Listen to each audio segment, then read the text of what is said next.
Muy bien, hermanos, vamos a orar un momentito ahí donde estás, si es posible, cierra tus ojos. Vamos a presentar este tiempo de estudio, de reflexión de la palabra. Creo que hoy tenemos un texto que es realmente un texto espectacular. Son palabras que el Señor le dirigió a uno de los reyes de Israel y yo creo que nos van a hacer mucho bien y nos va a venir muy bien escuchar lo que el Señor le dijo, en este caso al rey Salomón, acerca de lo que tenía que hacer en tiempos de necesidad, en tiempos de crisis. De hecho, el título del mensaje es ¿qué hacer en los tiempos difíciles? ¿Qué hacer cuando estamos en apuros, en aprietos? La Biblia nos da la respuesta y esta noche la vamos a estudiar. Padre, muchas gracias por este privilegio, este placer que nos das de poder estar aquí juntos en tu iglesia, Señor, con tu pueblo. Te pedimos, Señor, que en esta tarde tú abras nuestros corazones, nuestros oídos, que estemos atentos, que queramos, Señor, recibir esta palabra y que tu Espíritu Santo nos pueda hablar y ministrar claramente, para que podamos en todo momento saber cómo tenemos que comportarnos, cómo tenemos que vivir, cómo tenemos que actuar en este tiempo difícil y peligroso en el que vivimos, pero donde tu palabra nos enseña y nos muestra claramente lo que tenemos que hacer y también lo que no tenemos que hacer. Padre, nos ponemos en tus manos y te daremos a ti siempre toda la gloria y la honra en el nombre de Jesús. Amén y amén. Quiero llevarles en primer lugar al texto de Segunda de Crónicas, capítulo 7, verso 14. Recién se acaba de inaugurar el templo. Es un día de júbilo. La gente está contenta, gozosa. Durante varios días, Salomón ha estado convocando al pueblo para que vinieran a Jerusalén a una santa convocatoria para celebrar juntos el hecho de que por primera vez en la historia el pueblo de Israel ya tiene su templo, el lugar donde Dios ha dicho que va a morar, el lugar donde Dios va a residir, donde va a poner su gloria, el lugar donde va a estar colocada el arca de la alianza con todo lo que lleva dentro, ¿verdad? Y va a ser un lugar de encuentro. 3 veces al año las tribus de Israel van a tener que subir a Jerusalén a celebrar una serie de fiestas y a honrar y a servir al Señor con sus ofrendas, con sus diezmos, con sus cánticos, etcétera, etcétera.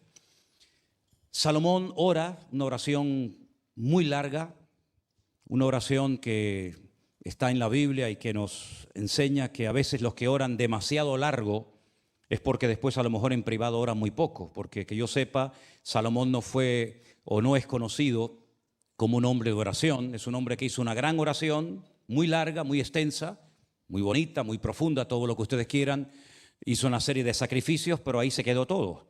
Luego después se dedicó a construir sus propias casas, a construir las caballerías para los animales, los caballos, los templos para tener contentas a sus 700 esposas y a sus 300 concubinas y poco más, ¿saben? Ahora bien, como el Señor sabía perfectamente que de esa etapa de júbilo, de gozo y de aparente consagración iba el pueblo tarde o temprano a entrar en una etapa de crisis, de bancarrota espiritual, corrompiéndose, dejándose arrastrar y seducir por las costumbres de los pueblos paganos que vivían en Canaán en aquella época y en sus alrededores. Hay un momento en el que Dios le habla muy claramente a Salomón y le dice lo que tiene que hacer el pueblo y todos sus hijos a lo largo de la historia en momentos difíciles, en momentos de crisis. El pueblo de Israel llegó a un punto en el que se olvidó de Dios, totalmente. Le dio las espaldas descaradamente a Dios, comenzaron a adorar imágenes que nunca tenían que haber adorado, comenzaron a practicar costumbres prohibidas por Dios en su palabra, pero el Señor les da el antídoto, les da la palabra exacta de lo que tienen que hacer cuando llegue ese tiempo de sequía, cuando llegue el tiempo en el que los enemigos que están ahora calladitos y en paz y quietos les ataquen y comiencen a complicarles la vida, la existencia. Cuando comiencen las cosas a ponerse difíciles en la vida, el Señor les dice con mucho tiempo de antelación lo que tienen que hacer para salir de ese callejón sin salida. Y esa respuesta de Dios, esa solución de parte de Dios, se encuentra, ya digo, en Segunda de Crónicas, capítulo 7, verso 14, un versículo muy conocido, probablemente muchos de ustedes lo conozcan de memoria, y que dice así: si se humillare mi pueblo, sobre el cual es invocado mi nombre, y oraren, y buscaren mi rostro, y se convirtieren de sus malos caminos, entonces yo oiré desde los cielos, y perdonaré sus pecados, y sanaré su tierra. 4 pasos fundamentales para obtener nuevamente la bendición y el respaldo del Señor. Esos 4 pasos los podemos resumir en 4 palabras o en 4 frases. La primera es humillarse ante la presencia del Dios Santo. La segunda es orar a Dios. La tercera es buscar su rostro o su presencia, que es lo mismo. Y finalmente convertirse de los malos caminos. Se supone que cuando una persona, una familia, un país está pasando un momento difícil, lo mejor que puede hacer es humillarse, darle un palo al ego, dejar a un lado el orgullo, la arrogancia, la soberbia, la superficialidad, humillarse delante del Señor con sinceridad. Pero lamentablemente no siempre es así. Yo he conocido personas que están ya en una fase terminal y hemos ido a orar por ellos, hemos ido a visitarles y al pedirles que si quieren orar, nos han dicho no quiere entregarle su corazón al Señor, no quiere pedirle perdón por sus pecados sabiendo que le quedan probablemente minutos de vida, no. Y nos hemos encontrado con casos así, de personas que incluso en el peor momento de su vida, y me recuerdo al ladrón no arrepentido en la cruz, ¿verdad? Uno de los malhechores que estaban al lado del Señor, dice la Biblia que mientras el otro le dijo al Señor, acuérdate de mí cuando vengas en tu reino, el otro más bien se burlaba y le injuriaba y se metía con el Señor. Así hay mucha gente hoy en día que ni siquiera en el peor momento de su vida, en la crisis más profunda de su matrimonio, de su economía, incluso estando enfermos con un diagnóstico de muerte, ni siquiera así se humillan. Sin embargo, la palabra del Señor nos enseña, por ejemplo, hay un salmo precioso que es el Salmo 118, les aconsejo su lectura, donde el salmista dice, desde la angustia invoqué al Eterno y el Eterno me respondió, porque mejor es confiar en Dios que confiar en los hombres o en los príncipes. Y ese es el centro de la Biblia. Si partiéramos la Biblia en 2 partes, el centro de la Biblia es ese versículo que dice, mejor es confiar en Dios que confiar en el hombre o en los príncipes. Ahora bien, cuando nos humillamos delante de Dios, es porque reconocemos que lo que nos está pasando no es culpa de Dios. Cuando nos humillamos delante de Dios es porque estamos reconociendo su justa justicia, su soberanía, su autoridad divina. Algo he tenido que hacer mal, algo estamos haciendo mal para que el país vaya de mal en peor, para que mi vida no sea una vida próspera, una vida bendecida, una vida respaldada por el favor de Dios. Entonces reconozco que tengo que hacer un cambio, tengo que cambiar de actitud y lo mejor que puedo hacer es humillarme ante la presencia del Señor. Siempre cuando nos humillamos delante del Señor, siempre lo que va a suceder a continuación siempre será positivo. Siempre será un buen resultado a nuestro favor. Por el contrario, si nos negamos, que podemos hacerlo, a humillarnos delante de la presencia del Señor, las consecuencias pueden ser catastróficas. Y voy a ponerles 2 ejemplos de 2 personajes de la Biblia para que ustedes vean lo que puede ocurrir cuando una persona se niega a humillarse delante de la presencia del Señor. Por ejemplo, tenemos una porción en Segunda de Crónicas, capítulo 36, versículo del 7 al 11. Vamos a leer esta porción tan interesante que nos dice lo siguiente. Segunda de Crónicas, capítulo 36. Vamos a leer, si quieren, a partir del versículo 11. Y dice así: de 21 años era Sedequías cuando comenzó a reinar y reinó 11 años en Jerusalén. Hizo lo malo ante los ojos del Señor su Dios y no se humilló. No se humilló delante del profeta Jeremías, que le hablaba de parte de Dios. Se rebeló a sí mismo contra Nabucodonosor, al cual había jurado por Dios y endurecido su cerviz, y obstinó su corazón para no volver al Señor, el Dios de Israel. Es un hombre que sabe lo que tiene que hacer. Él conoce la Escritura. Él no es un pagano. Él sabe lo que le había dicho el Señor tiempo atrás al rey Salomón en casos de crisis. Pero dice la Biblia que no se humilló. Y si seguimos leyendo el reinado de Sedequías, en el verso 16 dice: mas ellos hacían escarnio de los mensajeros de Dios, menospreciando sus palabras, burlándose de sus profetas, hasta que subió la ira de Dios contra su pueblo, y dice, y no hubo ya remedio. Ya no había nada que hacer. Cruzaron la línea, sabían lo que tenían que hacer, sabían que el camino correcto era humillarse, pedir perdón delante del Señor, pero dice que se rebelaron contra Dios, contra toda la autoridad del tiempo presente. Y dice la Biblia que por no querer humillarse, las consecuencias en la vida del rey Ezequías fueron terribles. Ustedes me acompañan a Jeremías capítulo 52. Es increíble lo que vamos a leer ahora. Dice la palabra de Dios en Jeremías capítulo 52. Si quieren leemos a partir del versículo 7. Jerusalén es sitiada. El ejército del rey Nabucodonosor está rodeando la ciudad. La gente muere de hambre. Lo están pasando realmente mal. No hay escapatoria. Y dice que llegó el momento en el que se abrió una brecha en el muro de la ciudad. Ellos creían que como tenían el templo de Jerusalén dentro de las murallas, no iba a pasar nada. Aunque fueran idólatras, rebeldes, desobedientes, no pasa nada. Sin embargo, dice aquí que llegó el momento en el que fue abierta una brecha en el muro de la ciudad y todos los hombres de guerra huyeron. Y salieron de la ciudad de noche por el camino de la puerta entre los dos muros que había cerca del jardín del rey. Y se fueron por el camino del Arabá, eso es, al desierto. Estando aún los caldeos junto a la ciudad alrededor. Versículo 8. Y el ejército de los caldeos siguió al rey y alcanzaron a Sedequías, aquel que no se quería humillar, ¿se acuerdan? Aquel que no se quería postrar delante del Señor. Dice que lo alcanzaron en los llanos de Jericó. Fíjese el camino desde Jerusalén hasta Jericó, hay un buen recorrido. Allí lo alcanzaron porque lo abandonó su ejército.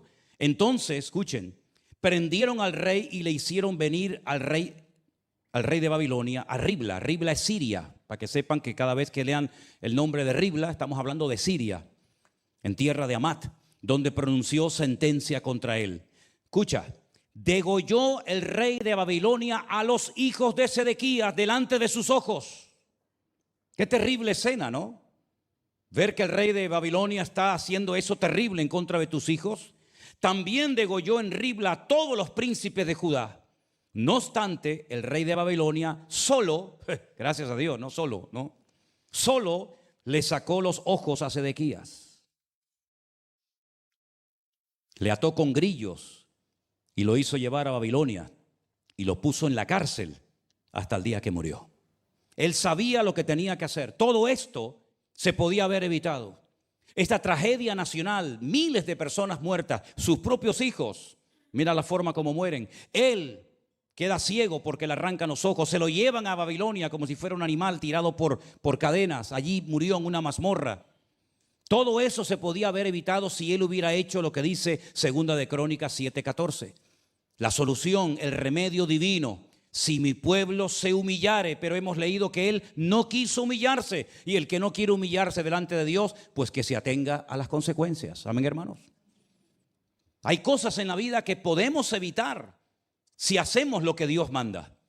Si ponemos en práctica la palabra de Dios, se pueden evitar muchas cosas. Problemas económicos, problemas matrimoniales, problemas incluso hasta físicos. Muchas cosas se pueden evitar en la vida.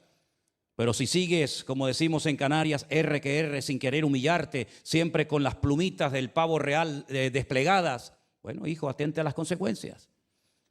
Sedequías no tenía por qué haber muerto así. Tenía nada más y nada menos que en la ciudad al profeta Jeremías. Él no podía haber dicho, es que yo no sé qué hacer, no tengo palabra de Dios, no conozco la escritura. Él sabía perfectamente lo que tenía que hacer, pero no quiso cambiar. Dice incluso que quiso matar al profeta Jeremías. El Señor lo salvó milagrosamente. Lo azotaron, lo metieron dentro de una cisterna para que se ahogara, ¿verdad? Sin embargo, el Señor protegió a Jeremías, que vivía en la misma ciudad, que fue atacado por el mismo ejército de Nabucodonosor, pero sin embargo, fíjense a Ezequías lo que le pasa. Algo que se podía haber evitado si se hubiera humillado delante de la presencia del Señor. Es un versículo realmente poderoso el que tenemos delante en esta tarde, porque encontramos los 4 pasos para una restauración segura en el Señor. Un paso nos lleva al otro. Cuando nos humillamos delante del Señor es porque reconocemos nuestra bancarrota espiritual, porque hemos llegado a la conclusión de que por nosotros mismos no vamos a salir del pozo de la desesperación. Lo mismo le tuvo que pasar a Jonás cuando llegó a lo más bajo, al vientre de aquel enorme pez. Dice que allí se humilló e invocó el nombre del Señor y Dios lo sacó de aquella desesperación tan grande en la que estaba. Cada vez que nosotros nos humillemos delante de la presencia del Señor, siempre vendrán bendiciones, lluvia de bendiciones a nuestras vidas y a nuestras familias. ¿Cuántos dicen amén? Pero no es suficiente con humillarse, no es suficiente con reconocer el error, el pecado, sino que el segundo paso es orar. Si mi pueblo se humillare y orare, invocar en mi rostro, es un segundo paso fundamental. Pero en este punto de la oración, quiero recordarles un versículo del Nuevo Testamento, concretamente de la carta de Santiago, que dice que la oración eficaz del justo es la que puede mucho. No la oración en sí misma, no. La oración eficaz del justo es la que puede mucho. La pregunta es, ¿qué ingredientes tiene que tener una oración para que sea eficaz? Porque el objetivo no es simplemente orar. El objetivo es que cuando oremos obtengamos la respuesta, ¿sí o no? Eso es lo que confiamos y esperamos todos. Esta es la confianza que tenemos en Él, que si pedimos alguna cosa conforme a su voluntad, Él nos oye. Y si sabemos que Él nos oye, tenemos las peticiones que le hayamos hecho. Pero ¿cuáles son, los ingredientes bíblicos, divinos, para que podamos decir, he orado eficazmente, ahora solamente me queda esperar pacientemente, con gozo, en la presencia del Señor hasta que Él responda a mi oración? Hermanos queridos, una cosa es orar y otra cosa es orar eficazmente u orar bien. ¿Por qué digo orar bien? Porque yo he llegado a la conclusión de que nuestro nivel de madurez, nuestro crecimiento espiritual se manifiesta muchas veces por la forma como oramos, la forma como pedimos, la forma como nos presentamos delante del Señor. Habla mucho del tipo de persona, espiritualmente hablando, que tú eres. Hay personas que oran y piden, pero no están orando bíblicamente, no están orando bien. A veces por gracia y por pura misericordia de Dios, a pesar de no haber orado todo lo correcto que deberíamos de haberlo hecho, obtenemos respuestas. Pero creo que nuestro objetivo debería ser pedirle al Señor, Señor, enséñame a orar bien y eficazmente. Renovar mi vida de oración, mi vocabulario a la hora de orar. Y no es cuestión de gritos, no es cuestión de hacer un show ni un espectáculo, ni llamar la atención hacia mi persona, porque todo lo que hagas que llame la atención hacia tu persona, ya empezaste mal. Primero, la oración, tú tienes que pasar desapercibida. El que tiene que notarse es el Señor, no tu palabra, ni tus gestos, ni tus espavientos, en primer lugar. En segundo lugar, la oración tiene que ser hecha conforme a la voluntad de Dios. Pero ¿cómo vas a orar conforme a la voluntad de Dios si no lees la Biblia e indagas cuál es la esencia del corazón de Dios? Voy a ponerles 3 ejemplos de 3 personajes diferentes de la Biblia que oraron, que hablaron no muy bien que digamos, aunque obtuvieron respuesta, pero se demuestra su falta de madurez a la hora de pedir o a la hora de hablar. ¿Se acuerdan ustedes, conocen a un personaje llamado Eliezer o Eliezer? ¿Quién era Eliezer? Un nombre muy bonito que significa Elí, mi Dios, Ezer, mi Dios es mi ayuda. Mi Dios es el que me ayuda. Eliezer era el hombre de confianza a la mano derecha del patriarca Abraham, ¿se acuerdan?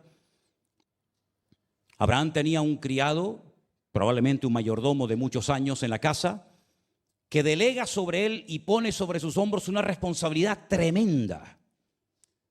Espero que cuando llegue un momento en el que tengas que responder y tengas que actuar en base a la responsabilidad que se te ha delegado, lo hagas bien y dejes en alto el honor de Dios. Porque Abraham se quedó en casa, Isaac se quedó en casa, y al que mandó a lejanas tierras fue a su criado, a su mayordomo llamado Eliezer. Él tuvo que viajar durante días, semanas, tal vez probablemente, y no exagero, meses, hasta llegar a un lugar donde Abraham le había dicho que nunca llevara a su hijo, que él tenía que ir a buscar una ayuda idónea, una esposa para su hijo Isaac. Isaac estaba roto, porque Isaac se despidió de su madre el día que su padre lo lleva al monte Moriah de Jerusalén para ser sacrificado sobre un altar, ¿se acuerdan? Él se despide, le da el último beso, le da el último abrazo a su madre Sara. Sara sabe perfectamente lo que Abraham se trae entre manos. Sara no era tonta, Sara sabía perfectamente que un sacrificio lleva fuego, leña, cuchillo y víctima. Y aquí van 3 elementos, pero falta uno, y ella sabe perfectamente que aquí pasa algo raro. Se despiden, la madre del hijo, se dan un abrazo, y Isaac nunca más volvió a ver a su madre. Probablemente murió de tristeza, murió de dolor, porque ella sabe que eso es lo que Dios le ha pedido a su marido. Y ella no se pone como una loca gritando en la puerta de su tienda de campaña: no te lo lleves, es mi hijo, yo lo quiero, llévate al otro. ¿Por qué haces esto? ¿Pero qué tipo de Dios tenemos? Sino que ella acata la voluntad de Dios, se despide de su hijo se va. Ella cree que nunca más lo volverá a ver, y cuando ellos regresan, Sara ya ha muerto. Y nunca más la volvió a ver a su madre. Y él, de pena, de dolor, dice que salía todas las tardes al campo a meditar.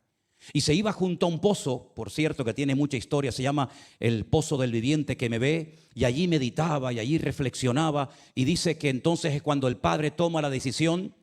Ya Isaac tiene 40 años, ya no es un niño. Le dice a Eliezer: mira, es tiempo de que vayas a buscar una esposa para mi hijo. Después, cuando vino su esposa, Rebeca, dice la Biblia que se consoló. El vacío que había dejado su madre en su corazón, su esposa lo llena. Y bueno, todos conocemos el resto de la historia. Pero fíjate qué interesante a lo que voy, a la hora de orar bien o de hablar bien. Eliezer emprende un largo viaje para ir a buscar a la esposa del hijo de su amo. Se ve que no es un hombre de oración. Conoce al Dios de Abraham, evidentemente, pero no es un hombre, digamos, comprometido con Dios, ni tiene la fe, ni mucho menos de Abraham. Pero él va en obediencia a un encargo que su amo le ha dado, que es muy importante. El futuro está en las manos de él en ese momento. Y cuando llega a un pozo, él dice: la primera que salga y me dé de beber agua a mí y a mis camellos, esa me la llevo. ¿Cómo? ¿Sabes lo que estás diciendo? Y si viene una idólatra, si viene una pagana, si viene una prostituta, es decir, la primera que venga y me dé agua, y encima le dé de beber a mis 10 camellos, que tienen que beber cada uno 100 litros de agua, ¿esa es la que yo me voy a llevar? ¿Así de fácil? ¿Así de superficial? Bueno, sabemos que Dios tuvo misericordia por amor a Abraham y también por amor a Isaac, pero eso no es una forma madura de orar. Esa no es una forma correcta de orar, de pedir a Dios. Generalmente la gente inmadura, la gente poco conocedora de la Escritura, están siempre poniendo pruebas. Y le dicen a Dios: confírmame hoy por la palabra que esto, o confírmame hoy con este predicador. Así son la gente inmadura. Las personas que no saben moverse en el reino. Las personas que siempre buscan o confirmación, o que alguien le ponga la mano encima y le ore, o le profetice, o le diga esto o aquello, ¿verdad? Y aquí está Eliezer, ahora solo, no está Abraham, no está Isaac. Él está solo, entre comillas, ante el peligro. Y a él no se le ocurre otra cosa que sí: la primera que me dé agua, esa me la llevo. ¿Será una mujer espiritual? ¿Estará casada? ¿Será viuda? ¿Será soltera? ¿O será como aquella que tuvo 5 maridos y el que ahora tiene no es el tuyo, que también fue a sacar agua a un pozo? Fíjate cómo se la jugó este hombre, orando y pidiendo algo que uno dice: pero qué poca profundidad, qué poca espiritualidad hay en todo esto. Bueno, por la gracia y la misericordia de Dios le salió bien el experimento, pero te la jugaste, amigo. Te la jugaste. ¿Te imaginas que hubiera llegado otro tipo de mujer y esa es la que te vas a llevar? Y esa es la que va a ser una de las matriarcas más importantes en la historia del pueblo de Israel. ¿Sabe lo que hay detrás de esta elección? El otro personaje que me llama mucho la atención, tampoco podríamos esperar mucho más de él, es una persona que no fue nunca nada espiritual. Aparentemente tenía pinceladas de ser un hombre espiritual. De vez en cuando parece que cambiaba, que se arrepentía, pero en el fondo de su corazón la realidad, la cruda realidad, nos guste o no, es que él nunca fue un hombre espiritual. Se encontró con un puesto, se encontró con un cargo que yo lo comparo a una camiseta que le quedó muy grande, se la encasquetaron encima y con el paso del tiempo el juguete se terminó rompiendo. Y estoy hablando nada más y nada menos que del rey Saúl. Un rey que está muerto de miedo en su tienda de campaña porque hace 40 días que hay un enorme, un gigante, un paladín filisteo que está amedrentando y asustando al ejército de Israel. Él no se atreve a ir, ningún soldado se atreve a ir, y entonces no se le ocurre otra cosa que decir: al hombre que vaya y mate a Goliat le doy mi hija, nunca más pagará impuestos y lo haré parte de mi familia. Otra oración, otra petición totalmente alocada. sin ninguna profundidad, sin ninguna espiritualidad. ¿Cómo que al primero que venga y mate a Goliat? Es decir, el que me resuelva el problema, me da igual si es pagano, si es adorador de Milcón, de Moloch o de Quemos, me da igual, yo le voy a hacer el yerno del rey. Pero ¿cómo estás negociando con tu hija? ¿Cómo estás ofreciendo tu hija a alguien que no sabes quién es? Puede ser un idólatra que venga. Puede ser que venga un pagano, puede ser que venga incluso hasta un filisteo traidor que quiera matar a Goliat para ser familia del rey. También, entre comillas, le salió bien la jugada por la gracia y por la misericordia de Dios, porque por allá apareció un jovencito, que era David. Y él se enfrentó y bueno, se hizo familia del rey, etcétera, etcétera. Pero ahí te das cuenta otra vez, otro personaje que oró o dijo algo en alta voz sin ninguna profundidad, sino ahí, el que me saque del problema, a ese le bendigo y a ese le doy mi hija y le quito la obligación de pagar tributos e impuestos, etcétera, etcétera. Ya dije que no podíamos esperar otra cosa de Saúl. Saúl nunca fue una persona espiritual, por lo tanto sus decisiones, su forma de hablar, su forma de comportarse, su forma de reaccionar, demuestra siempre su esencia, que era la desobediencia personificada. Pero hay un tercer personaje que es peor todavía. Porque Eliezer, por lo menos, bueno, con aquella palabra que dijo el Señor, pues le ayudó a traer una buena mujer. El caso de Saúl, pues también funcionó porque gracias al Señor apareció por allí David. Pero ahora a este no se le ocurre otra cosa en un momento de euforia, en un momento de emocionalismo, que se da mucho en un tipo de creyentes hoy en día. Y es que cuando están contentos, cuando están eufóricos, el Señor le ha tocado por la palabra, una canción, un culto, lo que sea, hacen todo tipo de promesas, hacen todo tipo digamos, de propuestas al Señor, pero luego después algunos ni las cumplen, se olvidan y en algunos casos mejor que hubieran cerrado la boca. Porque a este no se le ocurre otra cosa que decir, estoy tan contento, estoy tan alegre, estoy tan lleno del Señor porque he visto hoy una gran victoria contra el enemigo, que al primero que me salga por la puerta de mi casa, lo sacrifico al Señor en un sacrificio a Dios. Y estoy hablando de un juez de Israel que no sabemos, todavía los teólogos no se ponen de acuerdo si fue realmente un sacrificio o no fue un sacrificio. Yo no voy a entrar en esos detalles, pero la primera persona que salió por la puerta de su casa fue su esposo, fue su hija. ¿Qué les parece? Otra locura más. Mira, hay creyentes, escucha, a ver si puedo explicar esto y nadie se me ofende. Y si se ofenden, por lo menos que sepan por qué lo dije. Hay creyentes que están como en el filo de la navaja. ¿Saben lo que me quiero decir? Están en el filo de la navaja. Están entre la locura y la espiritualidad. Están entre el compromiso y la superficialidad. Están, pero no están. Están con su cuerpo, pero su cabeza hace años que se fue de aquí. Están como en el filo de la navaja, ¿verdad? Por una parte parece que están muy espirituales, muy comprometidos, pero a la hora de la verdad, pínchales un poco, pruébalos un poco, porque la Biblia dice que para usar a alguien, primero hay que probarlo. Es mi deber, probarte, pincharte, a ver cómo reacciona. Y si son aprobados, entonces sí, pero si no son aprobados, no. Es como cuando te vas a comprar un coche de segunda mano, ¿no lo quieres probar primero? ¿Te fías así? Dices, no, yo lo quiere probar, no me hace falta. Todo en la vida que nos atrae y nos gusta, siempre lo queremos probar o ver primero. Cuando las mujeres van de compras aquí a las tiendas, ni les cuento, yo digo, esa camisa, démela, ya, chao, adiós. La mujer se prueba una camisa, prueba un pantalón, sube y después no compró nada. Cuando te quieres comprar una casa, ¿qué compras? La primera, mira, está tan bonita en internet, 2 habitaciones, un baño, no sé qué, una cocina, pues la compro. No, vamos a verla, cuándo es, ahí las tuberías y la electricidad y la contribución. ¿Y por qué a la hora de vivir para Cristo, por qué te niegas a que el Señor te pruebe? Si tú llevas toda la vida probando todo lo que tienes y todo lo que te has comprado. ¿Por qué el Señor no puede tener la misma libertad con nosotros de probar nuestra fe, nuestra puntualidad, nuestra santidad, nuestra vida de oración? ¿Por qué no nos dejamos probar y nos rebelamos cuando Dios nos prueba? Es que se enfada el dueño de un coche cuando digo, no, es que yo quiero probarlo primero. No es normal. O se enfada el dueño de una casa cuando le dice, yo quiero primeramente ver la casa. Porque quieres asegurarte que lo que vas a comprar o el dinero que vas a invertir merece la pena y no vas a perder tu dinero ni tu tiempo. ¿Y por qué a veces nosotros nos resistimos a que Dios nos pruebe? Cuando sabemos que lo que Dios trae a nuestra vida y nos prueba siempre va a ser para nuestro desarrollo y nuestro crecimiento espiritual. Entonces, cuando yo digo que hay que humillarnos delante de Dios, claro, porque reconocemos que me equivoqué, reconocemos que mi ego me está matando y en vez de mi ego dominarme a mí, yo lo quiero doblegar al Señor.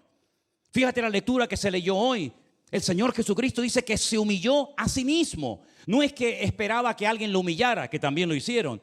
Pero Él toma la iniciativa, dice, se humilló a sí mismo y siendo en forma de Dios, no estimó el ser igual a Dios como cosa que aferrarse, sino que se hizo siervo, obediente hasta la muerte y muerte de cruz. Y porque se humilló, Dios lo exaltó hasta lo sumo y le dio un nombre sobre todo nombre, para que en su nombre se doble toda rodilla y toda lengua confiese que Él es el Señor, para gloria de Dios Padre. Fíjate el paralelismo, fíjate Ezequías, no se quiso humillar, así terminaste, querido. Sin hijos, sin familia, sin salud, sin vista, sin nada, porque no has querido humillarte. Teniendo la sartén por el mango, teniendo la respuesta divina, el antídoto divino, mueres de una forma terrible, pudiendo haberlo evitado, sencillamente porque no quisiste humillarte, no quisiste dar tu brazo a torcer. Por otra parte, vemos al maestro aparentemente hundido, derrotado, humillado, pisoteado, pero al tercer día sale de la tumba victorioso, porque el que se humilla será exaltado. Entonces en nuestra vida tenemos siempre esas dos vías, esa alternativa. O te mantienes en tu postura, que tienes toda la libertad de mantenerla si quieres, o decir me rindo, porque humillarse significa decir me rindo, no sigo peleando más, no voy a hablar más, no voy a hablar más. Ya no es tiempo de hablar, ahora es tiempo de cuerpo a tierra. Me rindo, Señor, me rindo. Ya no sé qué hacer con mi matrimonio, con mi hijo, con mi familia, con mi economía, con el negocio. Ya no sé qué hacer. ¿Y qué haces entonces? Lo que tenías que haber hecho desde el principio. Rendirte, postrarte ante la presencia del Señor. Y entonces oras bien, oras sin exigencias, sin decir, sin reclamar, sin declarar. No, esas vainas aquí no van. Oramos con humildad. No le estoy demandando a Dios, me tienes que bendecir, me tienes que ayudar, porque yo he hecho esto, yo soy aquello. Tú no eres nada. Nos humillamos delante de Dios y clamamos a Él porque no confío en mis méritos, no tengo medalla, no puedo presumir de nada. No soy como aquel que decía, ayuno 2 veces a la semana, doy diezmo de todo lo que gano. No soy como este. Y el otro decía, no soy digno ni siquiera de levantar mi cabeza, pero dice la Biblia que uno fue justificado delante del Señor y el otro entró y salió del templo y salió peor de lo que entró. Entonces la actitud es lo que marca la diferencia en nuestra vida. El Señor sabía que su pueblo se iba a corromper. Hoy hay mucha alegría, hoy hay mucho júbilo. ¿Por qué? Porque hay dinero, porque hay abundancia, porque el rey Salomón es un rey espléndido, generoso, que le está dando comida y trabajo a todo el mundo. Pero espérate, los 80,000 leñadores que están en el Líbano cortando 24 horas al día leña y árboles de cedro para el templo, dentro de un par de meses no van a trabajar, ya no hay más leña que cortar. Cuando Salomón termine de construir el templo y sus casas y sus caballerías y todo, miles y miles de personas en el pueblo se van a quedar sin nada. A ver si en ese momento tienen tanto gozo y tanta alegría como la que tienen hoy. Y por eso el Señor sabía perfectamente que iba a llegar un momento en el que tenía que tocar, afectar la naturaleza, para que por lo menos los agricultores, cuando vieran que no llueve, se dieran cuenta de que algo espiritualmente está pasando. Porque lo natural es un reflejo de lo que está pasando espiritualmente. O a ver si los ganaderos, cuando vean que las ovejas no paren, que los animales se mueren en el campo, que las ovejas no tienen esa fuerza, a ver si se dan cuenta y se percatan de que hemos pecado delante del Señor. Y entonces cuando se dé cuenta el rey, los agricultores, los ganaderos, los hombres de guerra, todo el mundo se dé cuenta, sepan lo que tienen que hacer: humillarse, orar. Y dice aquí, tercer punto, buscar mi presencia, buscar mi rostro, buscarlo de corazón. En otras palabras, volver a esa relación que tuvisteis en su momento con Dios, pero que cortasteis tu relación con el Señor porque te atrajeron las cosas de este mundo como si fueran juguetes. Ustedes reconocen, ¿se acuerdan de la historia de Elías cuando sube a lo alto del monte Carmelo? Dice la palabra del Señor que primeramente le da lugar a los sacerdotes de Baal, que eran un montón, y le dice: oren ustedes, que son más, oren los primeros, yo espero. Cuando llegó el momento de orar y de actuar, antes de orar, él lo que hace es algo que a veces pasa desapercibido y se habla muy poco, pero ahí está la clave. Si ustedes van al Monte Carmelo, arriba en el Monte Carmelo, en una de las partes del monte, hay un monasterio católico y cuando entras a la iglesia, saben que en el centro de toda iglesia católica, en cualquier parte del mundo, siempre está el altar mayor. Eso pasa en España, en Latinoamérica y en todas partes del mundo. Cuando usted entra por el centro de una iglesia católica, nunca va a haber un púlpito. El púlpito siempre está a la izquierda o está a la derecha para la lectura de los santos evangelios. Lo que está en el centro es lo que en la iglesia católica tiene peso. Es para ellos lo más importante, que es el sacrificio de la misa,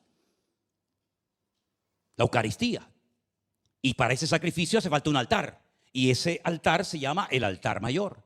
El altar mayor de ese monasterio en el Monte Carmelo son 12 gigantes piedras que las han puesto una encima de la otra y encima han puesto como una losa de granito, de piedra o de lo que sea, y ahí hacen las misas, el sacrificio de la misa.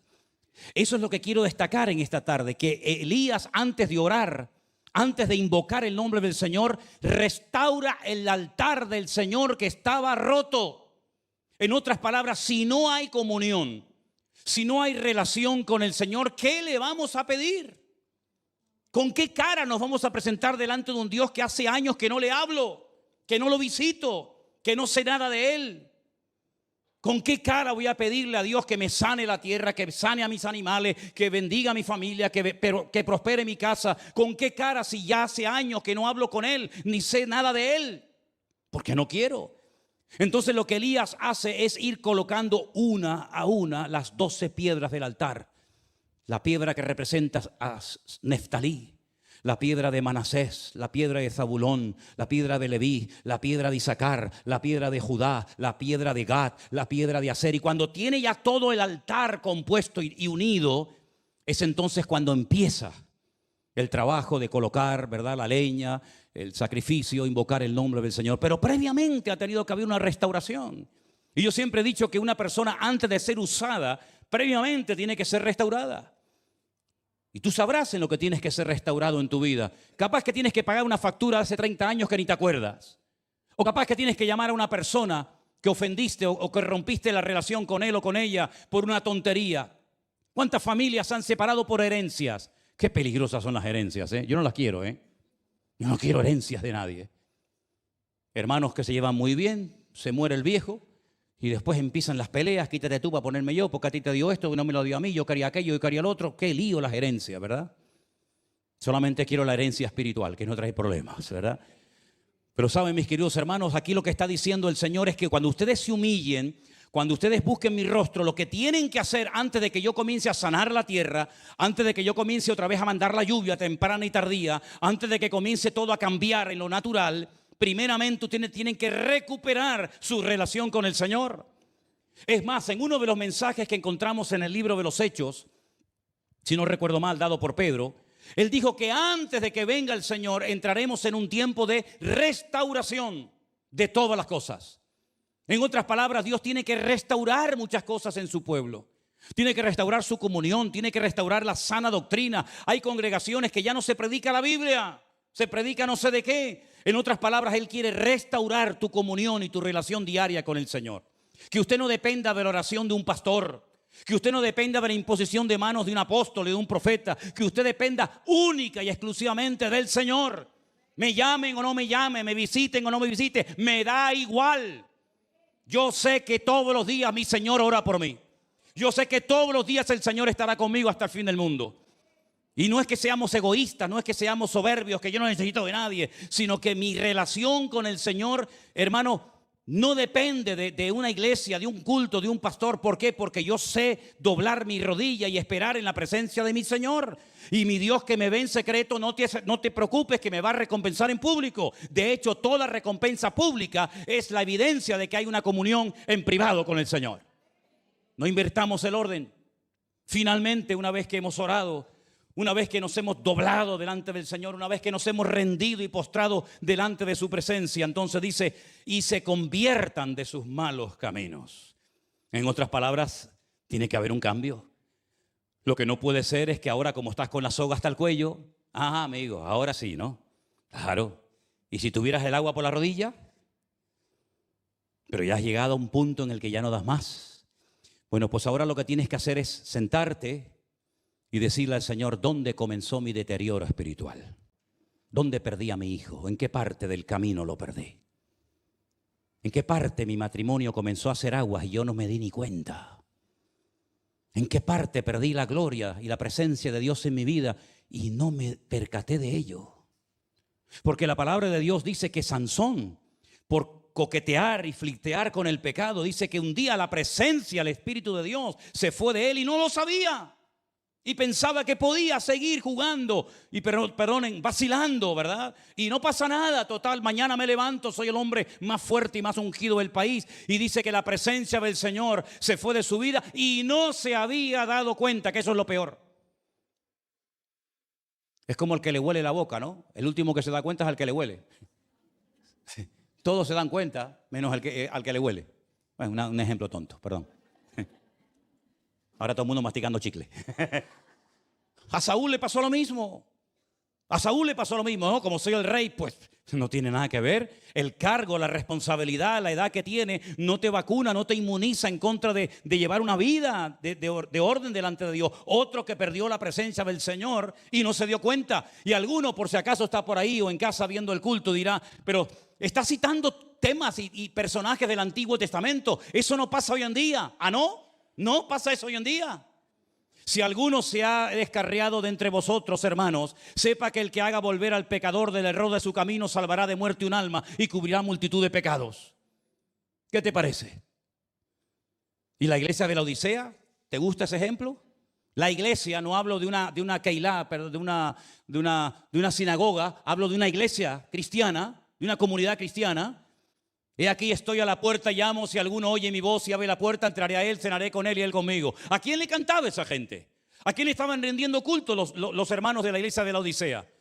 No, es que nos hemos enriquecido, no tenemos necesidad de nada. Y el Señor la confronta y le dice, no saben nada, pobres, ciegos, desnudos, desventurados. En otras palabras, también otra iglesia entera había perdido la gloria, la presencia del Señor de la iglesia y no se habían percatado, no se habían dado cuenta. Y a la iglesia de Sardis, tienes nombre de que vives, pero estás muerto. En otras palabras, cuidado, porque a veces miramos los errores o los pecados de otro como para justificar los nuestros propios. Y es un gravísimo error. Aquí lo que tenemos que hacer todos es lo que dice el texto: humillarnos, orar delante de Dios, buscar su rostro y convertirnos de nuestros malos caminos. ¿Cuántos dicen amén? Para el mundo, humillarse es señal de debilidad. De hecho, a veces he escuchado a alguna gente que dice: yo no me voy a dejar humillar por nadie. Yo tengo mi orgullo. Y yo digo, así te va. A mí no me humilla nadie. Porque yo ya me morí hace 40 años. Y a un muerto no se le puede humillar. ¿Sí o no? Los vivos son los que se ofenden. Los vivos son los que reaccionan. Los muertos no reaccionan. Están muertos, no sienten. No pueden reaccionar, no pueden pensar, no pueden defenderse. Y nos dice la Biblia que la vida cristiana tenemos que morir para vivir. Cuando nos bautizamos, ¿qué estuvimos haciendo? ¿Nos fuimos a dar un baño porque hacía mucho calor? ¿O quisimos sepultar debajo del agua nuestra antigua vida para resucitar a una vida nueva? O ese texto que dice Pablo, donde dice, ya no vivo yo, mas vive Cristo en mí, lo que ahora vivo lo vivo en la fe del Hijo de Dios, ¿verdad? El cual me amó y me salvó y se dio a sí mismo por mí. ¿Eso que solamente es para Él? ¿O eso también es un lema para todos y para cada uno de nosotros? Miren lo que dice, por ejemplo, Primera de Pedro 5:6. No sé si lo tienen por ahí preparado. Léalo conmigo, por favor, hermano. Primera de Pedro 5:6 dice: humillaos, pues, bajo la poderosa mano de Dios, para que Él os exalte cuando fuere tiempo. ¿Cuándo es el tiempo? No lo sé. El tiempo de humillarse, ¿cuándo es? Ahora. Y el de ser exaltado, no lo sé. Pero yo sé que si me humillo delante de Dios, pero escuchen, por si alguien piensa que, bueno, me humillo una vez. No, es toda la vida, todos los días. Todos los días empezamos de cero. Cada vez que me subo aquí arriba me tiro al suelo, esa es mi costumbre, no sé lo que harán otros. Yo cada vez que me subo aquí me tiro al suelo y me pongo tirado a tierra. Digo, Señor, he predicado miles de veces, pero ahora es como si fuera una vez más. Y dependo del Señor cada día, para todo dependo, y cada vez más, cada vez más. No es que cada vez menos, al contrario, cada vez te das cuenta de que dependes más del Señor, pero para todo, absolutamente para todo. Y a veces digo, Señor, que no me inviten, porque cuando me invitan ya me pongo nervioso, ya no como, ya no duermo, porque estoy pensando que voy a hablar, que no voy a hablar. Y dice, pero después de tanto tiempo, todavía, claro que sí. Y es humillarnos delante del Señor cada día. No es que me humillé hace 30 años y ahora ya nada, no. Es cada día me humillo delante del Señor. Dice Lucas 14:11, tremendo este versículo también. Porque cualquiera que se enaltece será humillado, y el que se humilla será enaltecido. ¿Saben quién fue la primera, no sé si decir persona, porque no es correcto decir persona, pero el primer ente, el primer personaje que se exaltó delante de Dios? ¿Saben quién fue? Ese mismo. Satanás. Satanás se vio tan hermoso, tan capaz, que mirando aquella vestidura, porque yo siempre he dicho al Señor, le he preguntado al Señor, Señor, ¿cómo creaste a Satanás tan hermoso y a nosotros tan feos? Coges barro y no nos das ni un trapito.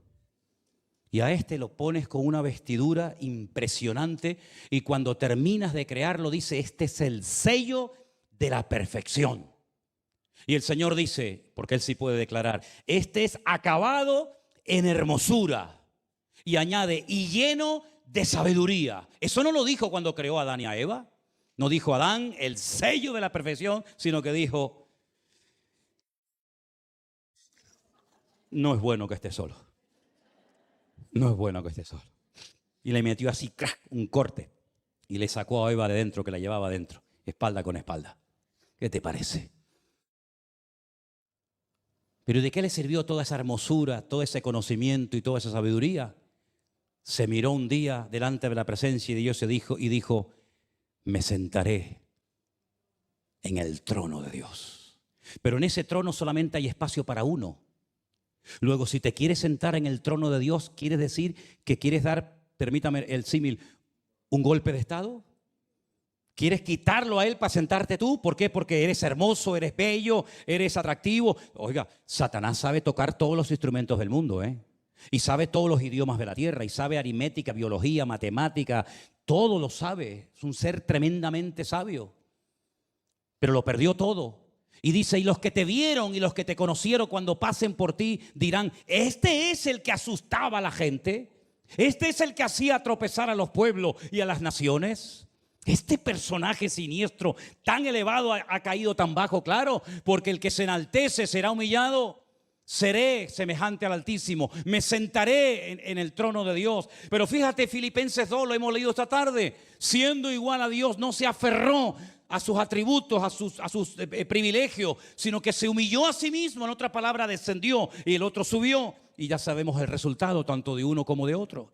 Entonces, mis queridos hermanos, este versículo, este texto es tremendamente poderoso porque no caduca en el tiempo ni en el espacio. Es un versículo que nos ayuda a salir de crisis, de tiempos difíciles, de tiempos de angustia. Cuando dice, Dios mío, es que ya no sé qué hacer. Entonces, lo que tenemos que hacer es dar los 4 pasos bíblicos, humillarme delante de Dios. No sigas hablando, no, es que ya no sigas hablando, cállate, tírate al suelo, tírate al suelo. Te humillas delante de Dios. Comienzas a orar, no a pedir, porque la oración no solamente es cuestión de pedir. Comienzo a buscar esa relación que tuve con Dios, que la perdí no sé dónde. Como yo le dije una vez a uno, digo, oye, ¿dónde dejaste el yelmo? El yelmo que se te cayó hace tiempo. Y la coraza y la espada la perdiste. Mira a ver dónde la dejaste, muchacho. Y algunos que no saben de lo que estoy diciendo empiezan así, no sé, la habré dejado por aquí. Digo, sí, búscala por aquí que la vas a encontrar. Entonces hay que pararnos y decir, ¿dónde empecé a enredarme? Como dice la Biblia, ninguno que milita se enreda en los negocios de la vida. Pero algunos dicen, no, pero eso es para los pastores. ¿Ah, sí? ¿Tú no estás militando en el reino de Dios? ¿Tú estás en otro ejército diferente al mío? ¿No estamos todos en el mismo ejército? Pues dice la Biblia que ninguno que milita en el ejército de Dios se enreda, se deja atrapar por el sistema faraónico del mundo, sino que al contrario huye de él para tener más tiempo para servir al Señor. ¿No sacó el Señor a su pueblo de la esclavitud? ¿Para qué? ¿Para que le sirviera? ¿Para qué vino el Señor a este mundo? Para liberarnos del pecado, para que podamos servirle. Como dije el otro día, David, ¿para qué venció a todos los enemigos? Para que en tiempo de paz Salomón pudiera hacer la obra de Dios. ¿Para qué vino Cristo? Para derrotar al diablo y a sus demonios. ¿Para qué? Para que con la paz que tengo pueda servir al Señor como Salomón sirvió en lo natural, pero yo en lo espiritual. Así que mis queridos hermanos, si estás pasando o vas a pasar en el futuro un tiempo difícil, un tiempo de angustia, ya sabes lo que tienes que hacer. Paso 1, humillarme. Paso 2, orar. Paso 3, buscar el rostro de Dios o reiniciar mi comunión con Él. Y número 4, convertirme, cambiar. Lo dije el otro día, el jueves, si no recuerdo mal. ¿Por qué David no entraba en calor? Porque le tapaban y le ponían una manta y lo van a matar. Le van a poner tanto peso encima que van a matar al viejo. Al final alguien dijo, mira, sí, esto no va bien, ¿eh? David no entra en calor, vamos a buscar, ya saben, ¿no? Aquella joven virgen que lo arrope, que esté con él. Necesita calor humano, no calor de mantas, de cosas, necesita calor humano. Este hombre está falto, carente de amor fraternal, de calor humano. Y mira cómo se solucionó el problema. Si sigues haciendo la misma cosa y no sale bien, pues tienes que pararte y decir, Señor, no tendré yo que convertirme. Y convertirme no es que soy un pecador, no, convertirme es querer cambiar. Quiero aprender a hacer las cosas bien. El problema es que a veces algunos llegan a un punto en la vida que ya no quieren aprender. Ya tienen esa actitud de decir, bueno, yo ya tengo una edad, yo he estado en un montón de iglesias, yo ya me he leído la Biblia 30 veces. ¿Qué voy a aprender yo ahora? Pues sabes, es mejor empezar de cero que no acabar la carrera. El Señor hoy nos da la respuesta bíblica, el antídoto perfecto para salir de cualquier crisis. Ay, si don Pedro, ese, el que vive allí. Pedro, humíllate delante de Dios, busca el rostro de Dios y España levantará cabeza. Señor Maduro, yo sé que este mensaje lo va a ver. Señor Maduro, déjese de rollos. La Navidad no es el 1 de octubre, caballero. Usted lo que tiene que hacer es lo que dice la palabra de Dios, humillarse delante de Dios, pedirle perdón a los venezolanos por el destrozo que está haciendo en su tierra, que se la entregaron hermosa y la va a entregar hecha a pedazos. Orar delante de Dios, no irte a los brujos, santeros y curanderos. Buscar la presencia del Señor, humillarte delante de Él, cambiar el rumbo, dejarte pastorear, dejarte asesorar y el Señor sanará otra vez a Venezuela y a Cuba y a cualquier... Pero si no hacemos lo que Dios manda que hagamos, después no le echemos la culpa a Dios de que las cosas no salen bien. El problema, ya digo, no está en el Creador, el problema está en la criatura. El problema no estuvo en Dios, el problema estuvo en Adán. El problema no estuvo en Dios, el problema estuvo en Israel. El problema no estuvo en Dios, estuvo en el rey. Y así sucesivamente. Por eso, mis queridos hermanos, vivamos cada día humillados delante de la presencia del Señor. Porque Dios ama a los humildes y a los altivos los mira de lejos. Qué versículo más bonito, ¿verdad? Bueno, vamos a orar en esta tarde, hermanos. Cierra tus ojos ahí donde estás. Bendito sea nuestro Dios. Ya sabemos lo que tenemos que hacer. Gloria a Dios.